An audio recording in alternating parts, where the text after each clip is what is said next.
Hello everyone, मैं वैभव सिंह आप सबका स्वागत करता हूं मार्गदर्शन शिक्षा केंद्र यूट्यूब चैनल पे। आशा करता हूं सब लोग आप ठीक होंगे। और चलिए बिना किसी देरी के वीडियो की शुरुआत करते हैं। ये हमारी वीडियो होने वाली है करंट अपडेट्स की मॉर्निंग की वीडियो। आज डेट क्या है? आज डेट है 19 फरवरी 2023, 19 फरवरी 2023। और इसके मॉर्निंग के करंट अपडेट्स हम जो है आपको बताने वाले हैं इस वाली वीडियो में। तो चलिए पहला पॉइंट देखते हैं। पहला पॉइंट क्या है हमारा? पहली न्यूज क्या है? India's marine products export targeted by 2025।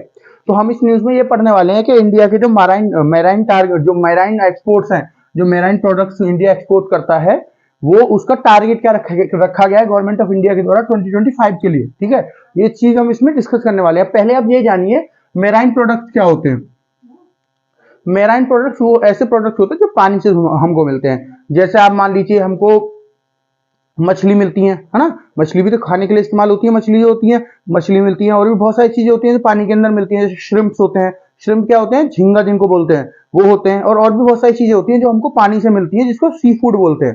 ठीक है, सी फूड की तरह बोलते हैं। जैसे शेल्स होती हैं, उनको भी सी फूड बोलते हैं। और भी बहुत सारी चीजें होती हैं। तो मराइन प्रोडक्ट्स वही होते हैं जो पानी के अंदर पाए जाते हैं। मराइन का अगर कहीं पे लगा हुआ है ना, तो समझ लीजिए वहां पानी की बात हो रही है। जहां भी पानी की बात होगी वहां इंग्लिश में मराइन मराइन लगा हुआ होगा ही होगा। मराइन वहां पे लगा हुआ होगा ही होगा। ओके, तो अब इसमें क्या टारगेट्स है इनके बारे में बात कर लेते हैं। तो क्या हुआ अभी 2 दिन पहले international international sea food show शुरू हुआ। ठीक है, Indian international sea food show शुरू हुआ आपका। तो उसमें क्या था कि जो हमारे देश की एक यूनियन मिनिस्टर है जिनका नाम है श्रीमती अनुप्रिया पटेल, इन्होंने इसका इनॉग्रेशन किया। अनुप्रिया पटेल जी ने इसका इनॉग्रेशन किया।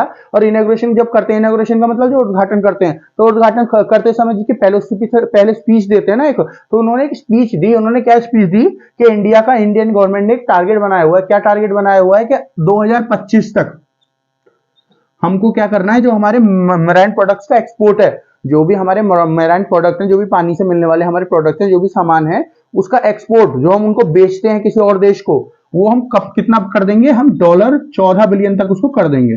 फिर अब 14 बिलियन तक 2025 तक कर देंगे, तो आप ये भी पूछोगे कि प्रेजेंटली कितना है ना, इस समय पे कितना है। तो अगर बात करें 2021-22 की, क्योंकि देखिए 22-23 का अभी आया नहीं है। ठीक है, 22-23 का जो डाटा है वो पूरी तरह से आया नहीं है। तो जो हम बात करते हैं 2021-22 की, जो हमको बिल्कुल कंफर्म है, वो कितना है?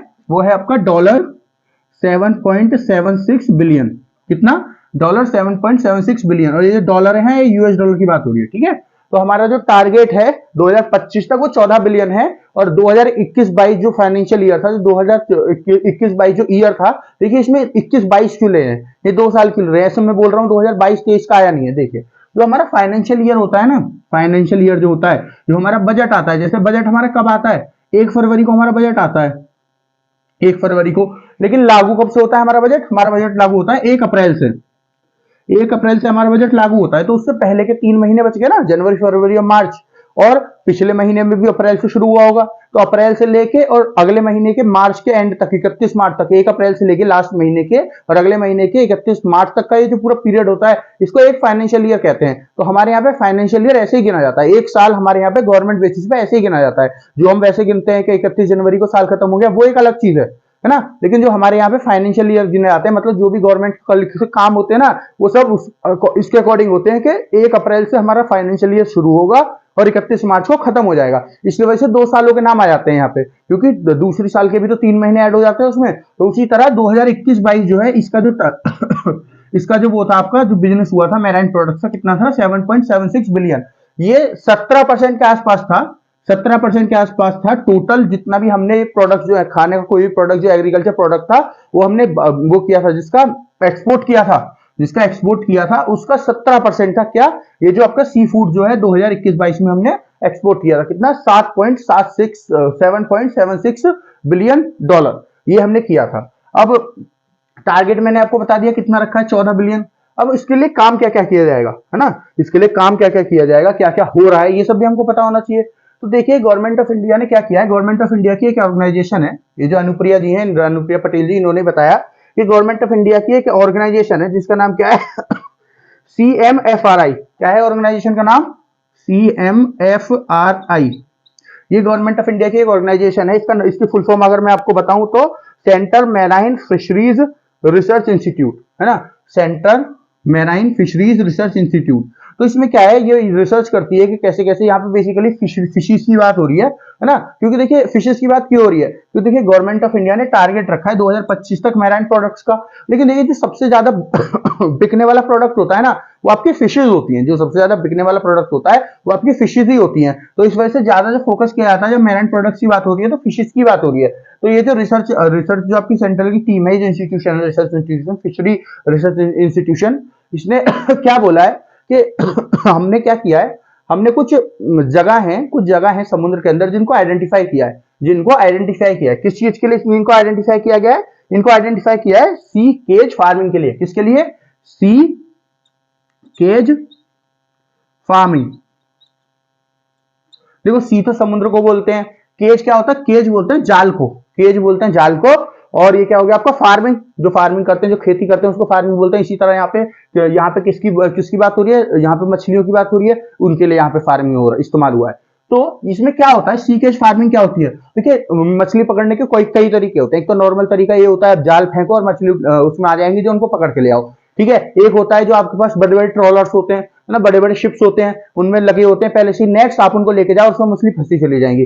तीसरा तरीका एक क्या है, ये जो सबसे इफिशिएंट तरीका माना गया, सबसे अच्छा तरीका माना गया है, सी केज फार्मिंग। इसमें क्या होता है, जगह जगह पे कुछ जगह चुन लेते हैं, है ना, कोई भी, जैसे ऑर्गेनाइजेशन मैंने बताया आपको जगह चुन ली, इसने 146 जगह चुन रखी है ना, 140 जगह इसने चुन रखी है। अब इसमें क्या है, जो जगह चुन ली ना, ये जगह कैसे चुनी जाती है, जो हॉटस्पॉट्स होते हैं, मतलब जहाँ पे बहुत सारी मछलियां जो हमको चाहिए वो मिलती हैं, ज्यादातर देखी जाती हैं, वो होते हैं आपके हॉटस्पॉट, है ना। वो हॉटस्पॉट वो जगह है वो चुन ली जाती है। वहां पे क्या होता है, एक नेट जो है उनको फिक्स कर दिया जाता है, नेट जो है उनको इंस्टॉल कर दिया जाता है, उनको एक जगह पे फिक्स करके छोड़ दिया जाता है। जब उनको वहां पे छोड़ दिया जाता है ना, तो अपना जो पानी बहता रहता है, तो पानी के साथ बहते बहते मछलियां उनमें आती रहती हैं, फंसती रहती हैं, आती रहती हैं, फंसती रहती हैं। आपको कुछ नहीं करना, बस एक बार वहां पे इंस्टॉल कर दो, फिर उसके बाद कुछ समय बाद देख लो तो आपको वहां पे मछलियां मिल जाएंगी, क्योंकि वो पानी के साथ बह बह के आती हैं, है ना। वो ऐसे नहीं है कि आपको बाकायदा पकड़नी पड़ेंगी, नहीं, आप बस एक बार इंस्टॉल कर दो और वहां पे बह बह के आती हैं। तो ये जो है इसी वजह से सबसे एफिशिएंट तरीका माना गया, क्योंकि एक बार उसको आपने इंस्टॉल कर दिया, उसके बाद मछलियां उसमें आती रहेंगी, है ना, उसके बाद उसमें मछलियां आती रहेंगी, और हॉटस्पॉट एरिया इसका मतलब मछलियां भी बहुत सारी आएंगी। तो इस वजह से इस एरिया को जो आपको फार्मिंग है आपकी सी केज फार्मिंग, इसको सबसे एफिशिएंट माना गया है किसी भी कन्वेंशनल मेथड से। कन्वेंशनल मेथड जो नॉर्मल और मेथड्स इस्तेमाल होते हैं उनको कन्वेंशनल मेथड कहते हैं। बेसिकली कन्वेंशनल मेथड वो होते हैं जिनमें जो नॉर्मली बहुत पुराने समय से चले आ रहे हैं। तो मछली पकड़ने का पुराना तरीका क्या है, जाल लेके जाओ जहाज में, मतलब जो बोट वगैरह होगी आपकी, जो भी नाव होगा, और जाल फेंको और मछली पकड़ो, ये होता है कन्वेंशनल तरीका। तो उससे बहुत अच्छा तरीका है ये, किस चीज के लिए, मछली पकड़ने के लिए। तो इसके लिए क्या बोला है, ये जो आपका इंस्टीट्यूशन है इसने बोला है कि हमने 146 हॉटस्पॉट जो है वो निकाले हैं, ताकि हम ज्यादा से ज्यादा मछली पकड़ सके। और इन्होंने क्या बोला है कि अगर हम सी केजेस इन 146 जो जगह हमने चुनी है, इनके ऊपर सी केजेस, ये जो सी केज फार्मिंग है इसका इस्तेमाल करना शुरू कर दें, तो मछलियां का जो प्रोडक्ट है पता कितना बढ़ जाएगा, मछलियों का जो प्रोडक्शन है वो कितना बढ़ जाएगा, 3.2 मिलियन टन। कितना? 3.2 मिलियन टन, इतना बढ़ जाएगा। अब समझते हैं, एक टन में 1000 किलो होते हैं, एक टन में 1000 किलो होते हैं, और मिलियन क्या होता है, 10 लाख को 1 मिलियन बोलते हैं। तो समझ लीजिए कितना 3.2 मिलियन टन कितना होगा। तो इतना जो मछलियां को वो है, जो प्रोडक्शन है, जो मछलियां हम पकड़ रहे हैं वो इतनी बढ़ जाएंगी, जो नॉर्मली हम पकड़ रहे हैं उनके हिसाब से इतनी बढ़ जाएंगी। फिर और क्या बोला है गवर्नमेंट ऑफ इंडिया ने, और क्या काम कर रही है गवर्नमेंट ऑफ इंडिया, देखिए एक और ऑर्गेनाइजेशन है गवर्नमेंट ऑफ इंडिया की, क्या नाम है उसका, MPEDA। क्या नाम है उसका, MPEDA। इसका क्या नाम है, इसकी क्या फुल फॉर्म है, इसकी फुल फॉर्म है आपकी MPEDA की फुल फॉर्म है आपकी marine products export development authority. Marine product export development authority ये क्या करेगी, देखिए ये एक ऑर्गेनाइजेशन है जो मराइन प्रोडक्ट्स के ऊपर काम करती है। ये तो क्या थी, फिशरीज के ऊपर काम करती है, लेकिन ये जो मराइन प्रोडक्ट्स के एक्सपोर्ट होते हैं ना, बेसिकली उसी उन्हीं के ऊपर काम करती है, जो एक्सपोर्ट देखती है मराइन प्रोडक्ट्स के। तो ये क्या कर रही है, इसने क्या बोला है कि हम एक मीटिंग से ऑर्गेनाइज कराएंगे, हम एक मीटिंग ऑर्गेनाइज कराएंगे, कहां पे, जहां G20 की मीटिंग हो रही होगी, जहां G20 की मीटिंग हो रही होगी। देखिए G20 यहां पे भी आ गया। मैंने आपसे बोला है ना, G20 तो आपको बाय हार्ट एक एक चीज आपको पता होनी चाहिए 2023 में G20 में हो क्या क्या रहा है, क्योंकि देखिए G20 आप इस बार हमारे इंडिया में हो रहा है, तो हमको पूरी एक एक चीज पता होनी चाहिए G20 के बारे में। G20 तो जहां लिखा दिख जाए ना, उस चीज को रट डालो, कुछ भी नहीं तो 2-4 क्वेश्चन तो उसमें से आएंगे G20 में से इस बार, समझ रहे हो आप। तो G20 जो है, G20 की जहां मीटिंग होगी वहीं पे जो है, ये जो है आपका marine product export development authority जो है ये एक मीटिंग कराएगी। किस चीज की मीटिंग कराएगी? मेराइन प्रोडक्ट्स के बारे में, इंडिया के जो मेराइन प्रोडक्ट्स हैं उनके बारे में मीटिंग कराएगी कि ये कैसे फायदेमंद है, कैसे कैसे काम करते हैं, हमारे यहाँ पे कौन कौन से प्रोडक्ट पाए जाते हैं, कितनी फ्रेशली हम इनको जो है कहीं भी वो करते हैं, मतलब एक्सपोर्ट करते हैं, कितना हम इन पे काम करते हैं, कितना फ्रेश फूड है, कितना हेल्दी फूड है, ऐसे करके इन सबके फायदे बताए जाएंगे। कहाँ पे? G20 कंट्रीज में। क्यों बताए जाएंगे? क्योंकि देखिए जो कंट्री हमारे यहाँ से नहीं ले रही है या फिर कम लेती है, थोड़ा बहुत लेती है, वो भी हमारे यहाँ से लेना शुरू कर दे प्रोडक्ट को, है ना, जब भी तो एक्सपोर्ट बढ़ेगा। एक्सपोर्ट तो जब भी बढ़ेगा ना। देखिए मोटिव क्या है कुल मिला के? मोटिव है कि हमको अपना एक्सपोर्ट जो है मराइन प्रोडक्ट का 14 बिलियन तक पहुंचाना है 2025 तक, है ना। अब एक्सपोर्ट कब बढ़ेगा? जब कंपनी जो कंट्रीज होंगी अलग अलग वो मंगाएंगे हमारे यहाँ से, तभी तो हम उनको बेच पाएंगे, जबरदस्ती तो उनको बेच नहीं सकते।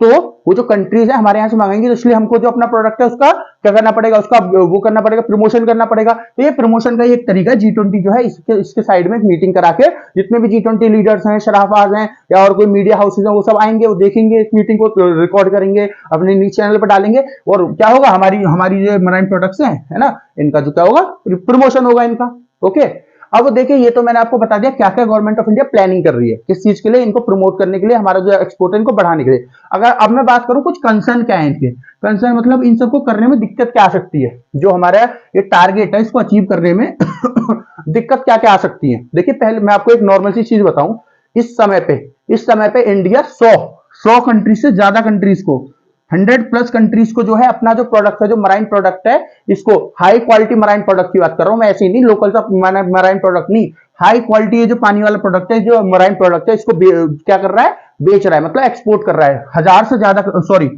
ज्यादा कंट्रीज को एक्सपोर्ट कर रहा है इंडिया। लेकिन क्या है ना, पिछले कुछ दिनों क्या हुआ, यूरोपियन यूनियन की कंट्रीज जो है, यूरोपियन यूनियन जानते हो ना आप, जो यूरोप आपका महाद्वीप है, उसकी जो कंट्रीज है, उन्होंने क्या बोला कुछ दिन पहले कि इंडिया का जो मराइन प्रोडक्ट आ रहा है, जिसमें बेसिकली श्रिम्प जो आ रहा है, श्रिम्प मतलब जो झींगा होता है आपका, जो श्रिम्प होता है, श्रिम्प आ रहा है, उसमें क्या है? दवाइयां लगी हुई आ रही है ना। उसको क्यों दवाइयां? क्यों? हेल्दी रखने के लिए, उसको जो फ्रेश राइस वैसे दवाइयां वगैरह लगा देते हैं, एंटीबायोटिक्स लगा देते हैं, तो उसमें दवाइयां पाई जा रही हैं। अब दवाइयां क्या है? वो ह्यूमन बॉडी को थोड़ा नुकसान पहुंचाती हैं, है ना। और वैसे भी यूरोप हो गया, यूएस हो गया, बड़ी बड़ी जो कंट्री है, इनमें कोई भी चीज पर अगर थोड़ी बहुत भी दवाई लगी है ना, तो ये उसको स्ट्रेच कर देते हैं, मतलब हटा देते हैं कि जी हमारे लोग इसको नहीं लेंगे। तो ये जो श्रिम्प है इंडिया का, या फिर कोई और मतलब थोड़ा बहुत प्रोडक्ट और, लेकिन जो स्पेशली उन्होंने बात बोली है वो बोला है श्रिम्प्स के लिए, झींगे जो होते हैं। यहाँ पे क्या है, बहुत ज्यादा दवाइयों का केस पाए गए हैं इंडिया से बोला है। तो ये क्या है, ऐसी जो चीजें है ना, कुछ छोटी छोटी जो परेशानी हो जाती है बीच में, ये जो आपकी मार्केट होती है, इसको खत्म करने की कोशिश, मतलब खत्म करने की कोशिश किया, जो इसको नुकसान पहुंचाती है, कुल मिला के खत्म नहीं करती लेकिन नुकसान पहुंचाती है। क्योंकि देखिए यूरोपियन कंट्री ने बता दिया कि आपके श्रिम्प्स में कोई दिक्कत है, तो कुछ यूरोपियन कंट्री, मतलब मान लीजिए एक दो ने बोला होगा, दूसरी भी फिर उसको ध्यान देने लगेंगी, है ना। अगर नहीं भी होगा तो भी उनको लगेगा होगा, तो वो भी फिर कम मंगाना शुरू कर देंगी, फिर उनको देखे देखे और कंट्रीज होंगी वो भी कम मंगाना शुरू कर देंगी। ऐसी करके क्या है, बिजनेस कम हो जाता है। तो एक तो ये नुकसान है, एक तो ये नुकसान हो रहा है इंडियन गवर्नमेंट को। फिर और क्या नुकसान हुआ है, और क्या नुकसान हो रहा है कि इंडियन गवर्नमेंट के जो क्या है, जो कॉम्पिटिटर है, कॉम्पिटिटर कौन कौन है? बहुत बड़ी बड़ी कंट्री कॉम्पिटिटर है, जैसे चाइना, यूएस, है ना, अफ्रीका की कई सारी कंट्रीज है, ब्राजील, ये क्या है? ये हमारे वो हैं, कॉम्पिटिटर हैं इस वाले फील्ड में। क्योंकि इन सबके आसपास भी जो है समुद्र बहुत सारा है, तो जैसे हम समुद्र से ले सकते हैं मछली वगैरह पकड़ सकते हैं, मैराइन प्रोडक्ट पकड़ सकते हैं, ऐसे ये पकड़ सकते हैं, और ये भी एक्सपोर्ट कर रहे हैं। तो ये है दो कंसर्न हमारे यहाँ। क्या?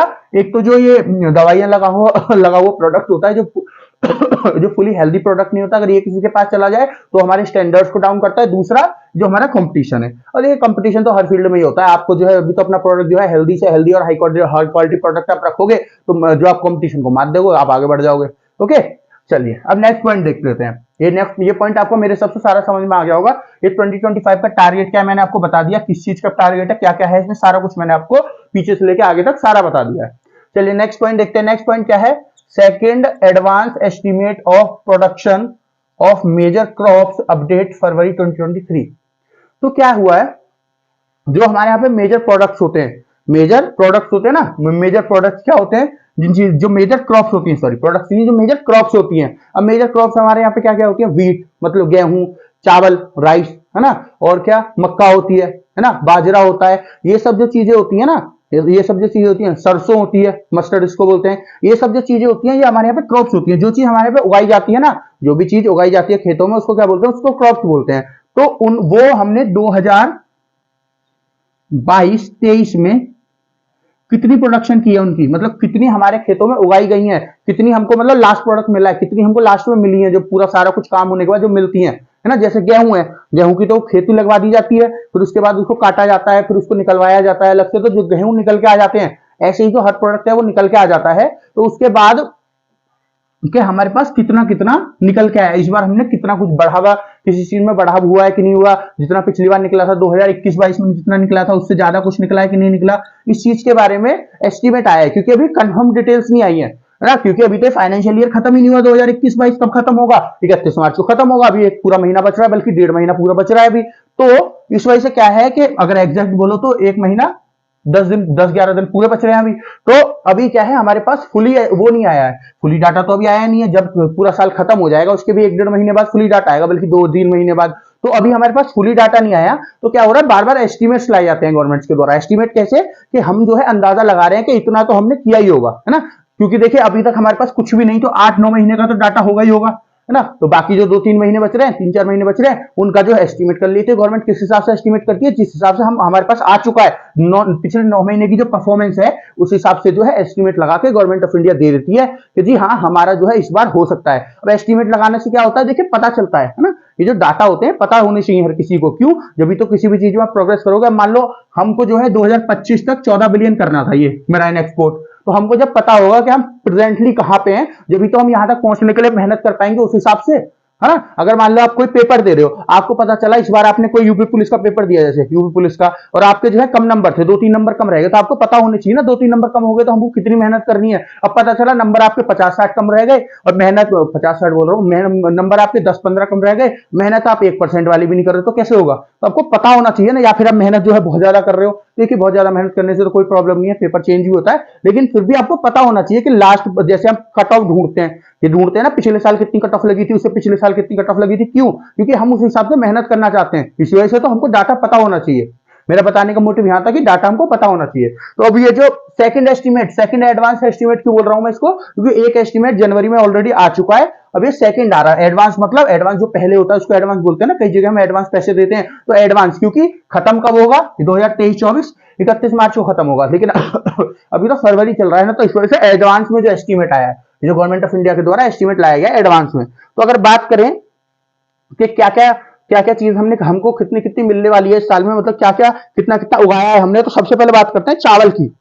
सबसे पहले बात करते हैं चावल। चावल मतलब राइस, चावल मतलब राइस होता है, तो राइस कितना उगाया है हमने, राइस उगाया है 1308.37 लाख टन। कितना, 1308.37 लाख टन, ये हमने क्या उगाया है, चावल उगाया है। पिछले साल से 13.65 लाख टन ज्यादा, पिछले साल से मतलब 2021-22 से 13.65 लाख टन ज्यादा। ओके, कितना चावल उगाया हमने। अब हम बात करते हैं वीट। वीट मतलब गेहूं।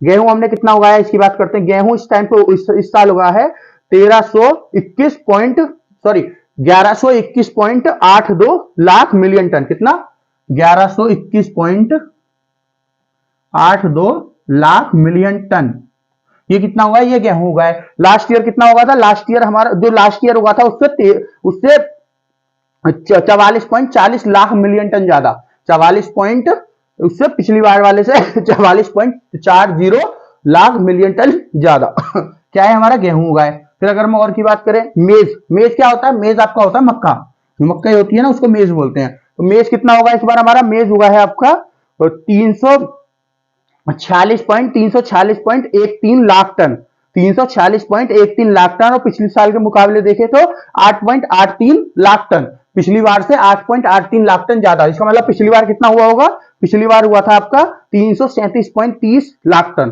30 बोल सकते हो, पॉइंट के बाद जो होते हैं कैसे बोलते हैं, तो 337.30 लाख टन। ओके, और अगर बात करें किसी और चीज की, जैसे कि मिलेट्स की बात करें, मिलेट्स तो मैंने आपको बता रखे हैं मिलेट्स क्या होते हैं ना, कल शाम भी डिस्कस किए थे मिलेट्स के बारे में, पहले भी हम कई बार मिलेट्स के बारे में डिस्कस करते हैं। देखिए जो गेहूं बाजरा, सॉरी गेहूं नहीं, गेहूं अलग हो गया, गेहूं तो हम बता चुके हैं, बाजरा हो गया, है ना, बाजरा जो होता है ये हो गया, है ना, ये सब जो चीजें होती हैं, बाजरा जैसे बाजरा हो गया, और भी बहुत सारी चीजें होती हैं, ये सब जो होते हैं क्या होते हैं आपके, ये आपके मिलेट्स में आते हैं। ये जो ग्रेन्स होते हैं इन सबको मिलेट्स बोलते हैं।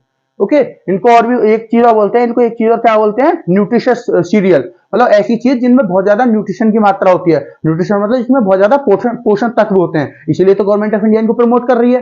ओके चलिए ये इसका क्या है, इसकी क्या प्रोडक्शन हुई है, ये जो आपके मिलेट्स हुए इनकी प्रोडक्शन हुई है 527.26 लाख टन, पिछली बार से 16.25 लाख टन ज्यादा। तो और किसकी बात करें, मूंग दाल की बात करें तो मूंग दाल पिछली बार से इस बार जो हुई है, इस बार हुई है 35.45 लाख मिलियन टन, पिछली बार से 3.8 मिलियन टन ज्यादा। पल्सेस की बात करें बाकी जो दाल होती हैं तो कितनी 278 लाख टन, पिछली बार से 5.08 लाख टन ज्यादा।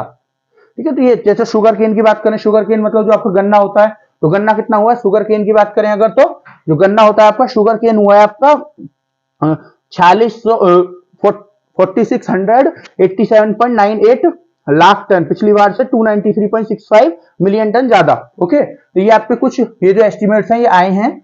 ओके, इनको आपको बहुत ज्यादा इनके बारे में जानने की जरूरत है नहीं, बस आपको क्या जानना है इसमें, सबसे आपको क्या जानना है कि ये जो है क्यों निकाला जाता है, ये जो एस्टिमेट है ये मैंने आपको बता दिया है ना। ये आपको नंबर से याद नहीं रखने, इनको इनमें आपको क्या याद रखना है कि हमारी जो प्रोडक्शन है बढ़ रही है।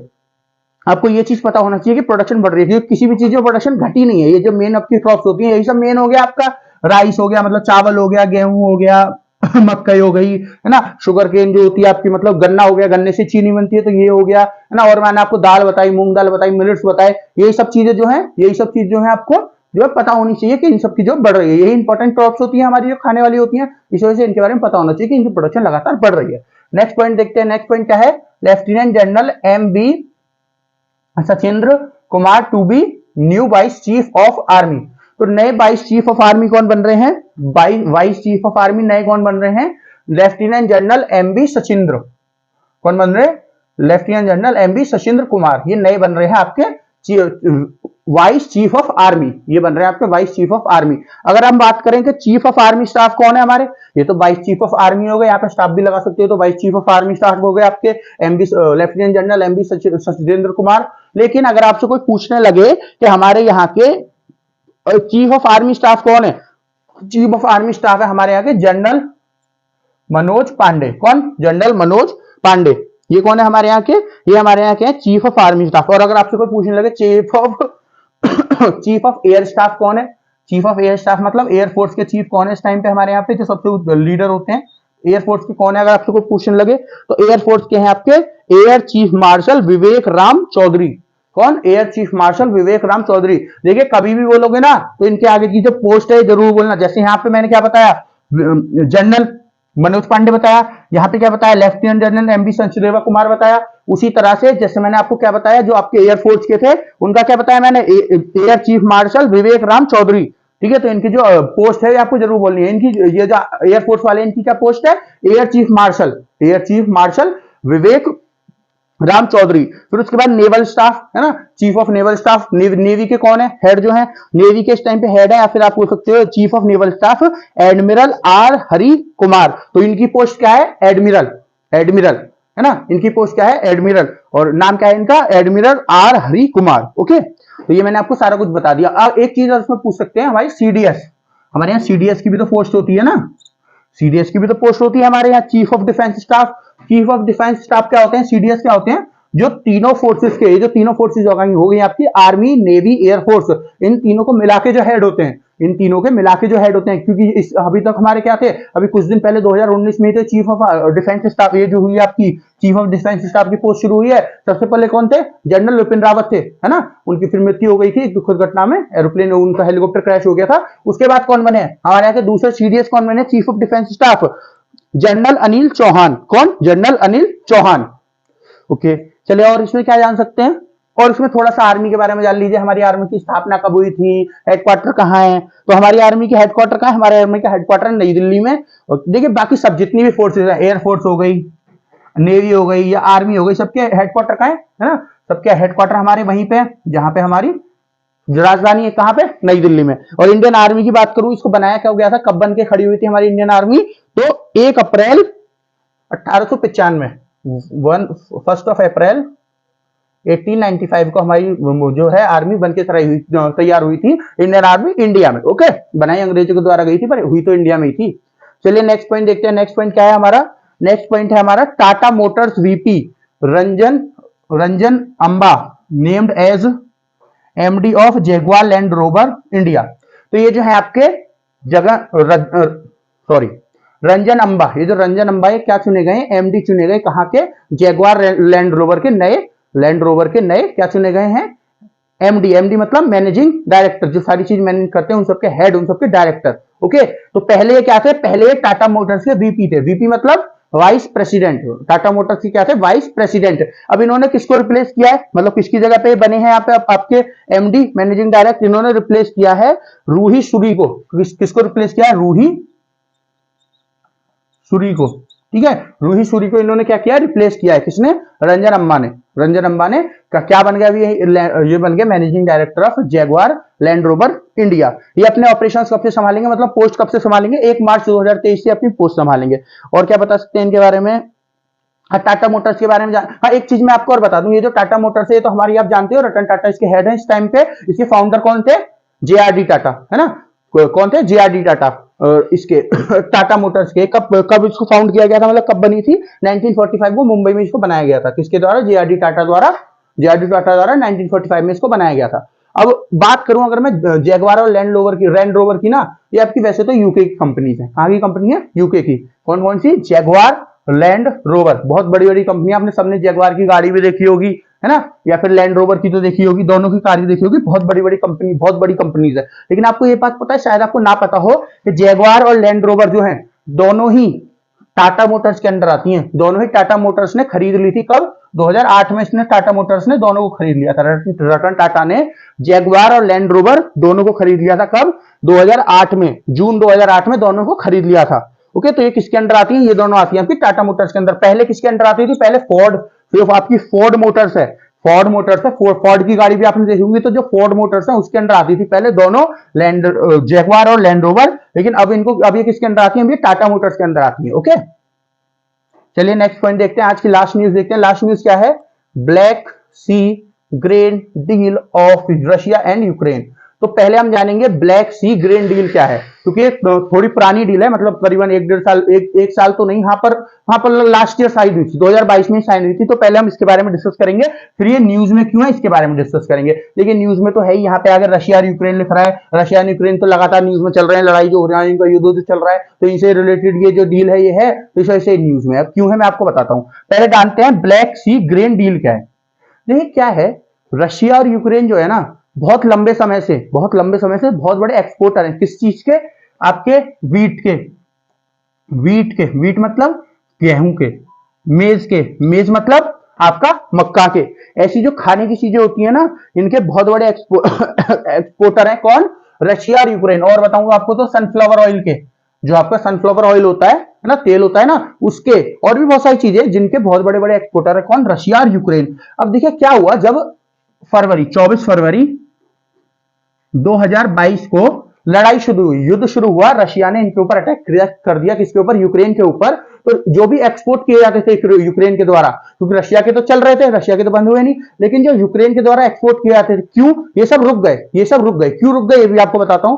ये क्या है ना, जो आपका यूक्रेन है ना, जो आप कोई भी जो कंट्री होती है वो बिजनेस कैसे करती है, किसी भी बड़ी कंट्री से बिजनेस कैसे करती है, सी पोर्ट्स के द्वारा करती है, जो बंदरगाह होते हैं वहीं से तो उसके जहाज जाते हैं। तो इसके जितने भी बंदरगाह यूक्रेन के, ब्लैक सी में, ब्लैक सी जो आपका सी है उसमें है। अब रशिया ने क्या किया, ब्लैक सी के जो एरिया उसी को कैप्चर कर रखा है, वहां पे 2014 में जो क्रीमिया पार्ट है यूक्रेन का उसको भी कैप्चर कर लिया था, और बाकी जो पोर्ट्स है उनके आसपास भी कैप्चर कर लिया, पूरे ब्लैक सी को क्या है, कवर कर लिया, किसने, रशिया ने कर लिया था। अब जो कर लिया रशिया ने, तो जो इनका एक्सपोर्ट था सारा का सारा रुक गया। अब इनकी जो जिंदगी चल रही थी, मतलब जो इनकी लाइफलाइन थी, जो जहां से पैसे कमा रहे थे, वो कहां से कमा रहे थे, वो पैसे कमा रहे थे, जो भी इनके पूरे खर्चा चलता था वो मैक्सिमम जो चलता था वो एक्सपोर्ट करने से चलता, सभी कंट्रीज का एक्सपोर्ट करने से, इंपोर्ट करने से नहीं, एक्सपोर्ट करने से ही कम था, ज्यादा से ज्यादा पैसा जो या तो टैक्सेस से या फिर एक्सपोर्ट करने से। तो इनका जो एक्सपोर्ट था ये पूरी तरह से ठप हो गया, अब देखिए इससे कई सारी परेशानी आई। क्या परेशानी आई, जैसे अभी कुछ दिन पहले जब ये लड़ाई शुरू हुई थी, तो बहुत सारी चीज मैंने अभी भी डिस्कस की है, थोड़े दिन पहले, उस समय पर तो नहीं की थी जब हमारा चैनल था नहीं, लेकिन अभी भी मैंने कुछ दिन पहले बहुत सारी चीज डिस्कस की है कि जब इनका यूक्रेन का सामान जाना बंद हो गया, रशिया का भी सबने खरीदना बंद कर दिया। क्यों, क्योंकि रशिया के ऊपर बहुत सारे सैंक्शन लग गए, तो रशिया से इसलिए लोगों ने खरीदना बंद कर दिया। यूक्रेन से जो है वो आ नहीं पा रहा था सामान। तो क्या हुआ, बहुत सारी कमी पड़ गई खाने की चीजों की, जैसे वीट तो सभी खाते हैं, गेहूं सही खाते हैं, मक्का भी बहुत लोग खाते हैं, सनफ्लावर ऑयल की भी जरूरत पड़ती है, और भी बहुत सारी चीजें, चावल वगैरह जो एक्सपोर्ट करता है कौन, यूक्रेन। इस सब चीजों की कमी पड़ने लगी। अब देखिए मैंने आपको बताया था इंडिया ने उस चीज का थोड़ा फायदा उठा के सबको बेचा, सबको दिया। लेकिन देखिए इंडिया की बात करूं ना मैं, इंडिया ने इन दोनों से ज्यादा उगाता है, ये सब चीजें ज्यादा उगती है इंडिया में, प्रोडक्शन ज्यादा होता है इंडिया में, गेहूं हो जाए, चावल हो जाए, सनफ्लावर ऑयल हो जाए, मक्का हो जाए। लेकिन हमारी पॉपुलेशन इतनी है कि हमारे यहाँ खपत भी उतनी है, जितना हमारे यहाँ हमारा प्रोडक्शन होता है ना, हमारे यहाँ खपत भी उसकी बहुत सारी है। समझ रहे हो आप, बहुत सारी खपत है, फिर हम लोग सब्सिडीज वगैरह भी देते हैं, फ्री भी बांटते हैं, तो इस वजह से हमारे यहाँ उसकी खपत भी बहुत है। जो बचता है उसको हम एक्सपोर्ट करते हैं, लेकिन हमारे यहाँ पे खपत बहुत ज्यादा है। वहीं अगर इनकी बात करूं, रशिया यूक्रेन की, तो प्रोडक्शन इनके यहाँ हमारे बराबर सही है, थोड़ा सा कम है हमसे, हम लोग का ज्यादा है, हमसे कम है, लेकिन इनकी पॉपुलेशन भी बहुत कम है हमारे मुकाबले। तो इस वजह से क्या है, इनके पास बच बहुत सारा जाता है, इसलिए बहुत सारा एक्सपोर्ट कर सकते हैं बाहर। तो जब रशिया तो अपना एक्सपोर्ट कर रहा था, लेकिन रशिया का कोई ले नहीं रहा था, क्यों, सैंक्शंस जो लग रहे थे रशिया के ऊपर, इस वजह से। और यूक्रेन जो है एक्सपोर्ट कर नहीं पा रहा था। तो उस समय पे क्या हुआ, यूनाइटेड नेशन, आपका संयुक्त राष्ट्र, टर्की, ये दोनों आगे आए और इन दोनों ने आगे आगे बोला, क्योंकि टर्की भी उस इलाके में है ना, टर्की भी तो आपका ब्लैक सी जो है टर्की के साइड में तो पड़ता है। तो टर्की और यूनाइटेड नेशन जो आपका संयुक्त राष्ट्र, तो सब राष्ट्र की जो भी होती है अंतरराष्ट्रीय चीजें होती है उनमें आता ही है, ये दोनों एक साथ आए और इन्होंने रशिया और यूक्रेन से बात करी। तो रशिया से क्या बोला इन्होंने कि आप एक काम करो, एक आप कॉरिडोर प्रोवाइड कर दो, कॉरिडोर मतलब एक जगह प्रोवाइड कर दो, किस लिए, यूक्रेन को एक जगह प्रोवाइड कर दो, ताकि पूरी दुनिया में जो खाने की कमी पड़ रही है, जो कमी पड़ती है किसी चीज की, तो क्या होता है, पैसे बढ़ते हैं, है ना, भुखमरी तो होती होगी, जब पैसे खाने की कमी पड़ेगी तो भुखमरी तो होगी, साथ में सब चीजों के प्राइस बढ़ते चले जाते हैं। जब प्राइस बढ़ते हैं, जो महंगी होती है चीजें, तो क्या होता है, तो भी तो भुखमरी फैलेगी ना, जब लोग खरीद नहीं पाएंगे, खा नहीं पाएंगे, तो भी भुखमरी फैलेगी। तो ये जो सब परेशानी हो रही थी, जो इतना इंटरनेशनल मार्केट में इतनी महंगी महंगी चीजें हो रही थी, उसको कम करने के लिए टर्की और यूएन जो है आपकी यूनाइटेड नेशन या संयुक्त राष्ट्र, वो इन दोनों के पास गए और रशिया से और यूक्रेन से बात करी। तो रशिया से बोला गया कि आप एक काम करो, एक कॉरिडोर, एक सेफ कॉरिडोर प्रोवाइड कर दो, किसको, यूक्रेन को, ताकि आराम से एक्सपोर्ट कर सके, जो भी इसको सामान एक्सपोर्ट करना है, वहां पे आप कोई भी गोला बारूद नहीं मारोगे, है ना, कोई भी बंदूक गोला बारूद नहीं मारोगे, वो जो शिप जा रहे होंगे। रशिया ने कहा ठीक है हम कर देते हैं, क्योंकि पूरी दुनिया की बात है, इस वजह से हम कर देते हैं, ओके, इस वजह से हम कर देते हैं। तो ये डील कब साइन हुई, ये डील साइन हुई आपकी जुलाई 2022 में, कब, जुलाई 2022 में डील साइन हो गई। अब जब ये डील साइन हो गई, तो ये डील साइन हुई थी 120 दिनों के लिए, कितने दिनों के लिए, 120 दिनों के लिए। अब 120 दिनों के लिए डील साइन हुई है, तो अब इसका अपग्रेडेशन होना है, अपग्रेडेशन का मतलब अब इसको रीसाइन होना है ना, 120 दिन खत्म होने आए, ओके। अब 120 दिन, क्योंकि जुलाई से अगर आप लगा लो, आपकी फरवरी चल रही है, 19 फरवरी, तो 120 दिन खत्म होने आए। अब जब ये 120 दिन खत्म होने आए, तो इसमें दोबारा बात कर रहे हैं कौन कौन, यूएन और टर्की दोबारा बात कर रहे हैं कि आप जो है इस डील को कंटिन्यू करो, क्योंकि लड़ाई तो अभी खत्म हुई नहीं है ना, 120 दिन खत्म हो गए, जितने दिनों के लिए डील साइन हुई थी, क्योंकि उस समय पे लगा होगा कि 120 दिन में खत्म ही हो जाएगी, इतनी लंबी कहीं चलेगी लड़ाई, है ना, यूक्रेन हार मान लेगा या तो रशिया जीत जाएगा कैसे भी करके, लेकिन दोनों में से कुछ नहीं हो पा रहा। रशिया इतना एडवांसमेंट करता है, इतने पीछे हटना पड़ जाता है, इतना एडवांसमेंट कर रहा है, इतने पीछे हटना पड़ रहा है। तो क्या हो रहा है कि लड़ाई जो है अभी खत्म होने का कोई नाम नहीं है, आसपास तो कुछ है ही नहीं अभी कि लड़ाई खत्म हो भी सकती है ना। तो क्या है कि यूनाइटेड नेशन और टर्की दोबारा गए रशिया के पास कि आप जो है इस डील को दोबारा से साइन कर लो, मतलब दोबारा से रिन्यूड कर लो इस डील को। अब रशिया क्या कह रहा है, रशिया कर रहा है मना। रशिया क्या कह रहा है, रशिया का कहना यह है, देखो इतनी सारी कंट्रीज हैं जिन्होंने मेरे ऊपर सैंक्शन लगा दिया, सब वेस्टर्न कंट्रीज, जिसकी वजह से मैं किसी के साथ भी ट्रेड नहीं कर पा रहा हूं, मैं तो ट्रेड कर नहीं पा रहा, मेरा तो नुकसान हो रहा है, और मैं फिर भी अच्छा बन के मैं जो मेरा दुश्मन देश है जिसके ऊपर मैंने अटैक कर रखा है, उसको ट्रेड करने का मौका दे दूं, उसको जो है सेफ कॉरिडोर प्रोवाइड कर दूं। ऐसा नहीं होने वाला, या तो दोनों का फायदा होगा, वरना दोनों का ही नुकसान हो रहा है ना, क्योंकि ये भी नहीं कर पाएगा यूक्रेन भी, मैं भी नहीं कर पाऊंगा, ये दोनों का नुकसान है। दोनों का फायदा कैसे हो सकता है कि यूक्रेन को मैं सेफ जो कॉरिडोर है प्रोवाइड करा दूंगा ये डील को दोबारा साइन करके, लेकिन जो मेरे ऊपर सैंक्शंस लग रहे हैं, आपके जो वेस्टर्न कंट्रीज है कहीं के भी सैंक्शन लग रहे हैं, ये मेरे ऊपर से सब हटाने पड़ेंगे, ये हटेंगे तो मैं जब भी आपको क्या है सेफ कॉरिडोर जो है प्रोवाइड करूंगा, किसको, यूक्रेन को, बिजनेस करने के लिए, समझ गए। इस वजह से ये न्यूज में है, क्योंकि इसको रिन्यूड करने की जो है अवधि आ गई है, टाइम आ गया है, और रशिया जो है मना कर रहा है, इस वजह से न्यूज में है। तो आशा करता हूं आपको ये ब्लैक सी ग्रेन डील जो है समझ में आ गई, इसीलिए तो यहाँ पे ग्रेन लिखा है। ग्रेन क्या होती है, खाने की चीजें होती है, और गेहूं चावल ये भी तो सब खाने की चीजें हैं, मक्का ये सब तो खाने की चीज है ना, तो इस वजह से इसका नाम है ग्रेन डील, ब्लैक सी, क्योंकि ब्लैक सी में सब हो रहा है, ब्लैक सी ग्रेन डील इसलिए इसका नाम है, ओके। तो आशा करता हूं आपको सारा कुछ समझ में आ गया होगा, एक बार आप पूरा बोर्ड देख लीजिए। तो फ्रेंड्स आशा करता हूं आपको सारा कुछ समझ में आ गया होगा। मैंने एक एक चीज पॉइंट जो है बहुत अच्छे से समझाने की कोशिश करी है ताकि आपको एक एक चीज बहुत अच्छे से समझ आए। फिर भी आपको अगर कुछ समझ नहीं आया तो आपको कमेंट सेक्शन में कमेंट करके मुझे बताना है सर हमारी ये समझ में नहीं आया। तो आज जो हमारी वीडियो होगी कल सुबह की 20 फरवरी की, उसमें मैं आपको सारा कुछ बता दूंगा जो भी आपकी समझ में नहीं आया होगा। ठीक है, तब तक के लिए हमारा जो चैनल है मार्गदर्शन शिक्षा के लिए, इसको सब्सक्राइब करें, हमारी वीडियो को सपोर्ट करें, हमको ज्यादा से ज्यादा लाइक करें, शेयर करें और हमको ज्यादा से ज्यादा सपोर्ट करें ताकि हमारा चैनल जो है बड़े से बड़ा हो पाए और ज्यादा से ज्यादा जो हमको आपको हम इंफॉर्मेशन है जो आपके एग्जाम से रिलेटेड चीजें हैं वो आपको ज्यादा से ज्यादा पढ़ा पाए। ओके, तो आज के लिए इतना ही, मिलते हैं आपसे कल सुबह करंट अपडेट्स की वीडियो में 20 फरवरी की। तब तक के लिए धन्यवाद।